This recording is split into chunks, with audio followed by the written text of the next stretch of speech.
Karnataka TV ಮತ್ತು Vijayavani presidency university ಇವರು ಒಂದು ಅಭಿಯಾನವನ್ನು ಮಾಡ್ತಾ ಇದ್ದಾರೆ. ಭಾಳ ಒಳ್ಳೆಯ ಅಭಿಯಾನ ಅದು. ಕುಡಿದು ಬಿಟ್ಟು ಡ್ರೈವ್ ಮಾಡಬೇಡಿ. ಸಾಮಾನ್ಯವಾಗಿ ಹೊಸ ವರ್ಷದ ದಿವಸ ಅಂತೂ ಭಾಳ ಜಾಸ್ತಿ ಇರುತ್ತೆ. ಈಗ ಡಿಸೆಂಬರ್ 30 ಮುಗಿದ ತಕ್ಷಣವೇ ಇನ್ನೇನು ರಾತ್ರಿ ಹೊಸ ವರ್ಷವನ್ನು ಸ್ವಾಗತ ಮಾಡಬೇಕು ಅನ್ನುವ ಭರದಲ್ಲಿ ಚೆನ್ನಾಗಿ ಕುಡಿದು ವೇಗವಾಗಿ ಡ್ರೈವ್ ಮಾಡ್ತಾ ಇರ್ತಕ್ಕಂಥದ್ದನ್ನು ನಾವು ನೋಡ್ತೇವೆ. ಅಪಘಾತಕ್ಕೆ ಈಡಾಗ್ತಾ ಇರ್ತಕ್ಕಂಥದ್ದನ್ನು ಕೂಡ ನಾವು ನೋಡ್ತಾ ಇದ್ದೇವೆ.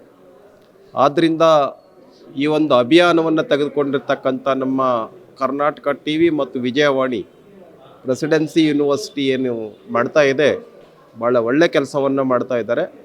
ಹಾಗಾಗಿ ಅವರು ಮಾಡ್ತಾ ಇರ್ತಕ್ಕಂಥ ಕೆಲಸವನ್ನು ಅಭಿನಂದಿಸ್ತಾ ನಾನು ಸಾರ್ವಜನಿಕರಲ್ಲಿ ವಿನಂತಿಯನ್ನು ಮಾಡ್ಕೊಳ್ತೇನೆ, should not drunk and drive. ಯಾರು ಕುಡಿದ್ಬಿಟ್ಟು ಡ್ರೈವ್ ಮಾಡಬೇಡಿ ಅನ್ನುವಂಥ ಮನವಿಯನ್ನು ಈ ಸಂದರ್ಭದಲ್ಲಿ ನಾನು ಮಾಡ್ತಾ ಈ ಅಭಿಯಾನ ತೆಗೆದುಕೊಂಡಿರ್ತಕ್ಕಂಥದ್ದಕ್ಕೆ ನಾನು ಅಭಿನಂದನೆಯನ್ನು ಸಲ್ಲಿಸ್ತೇನೆ.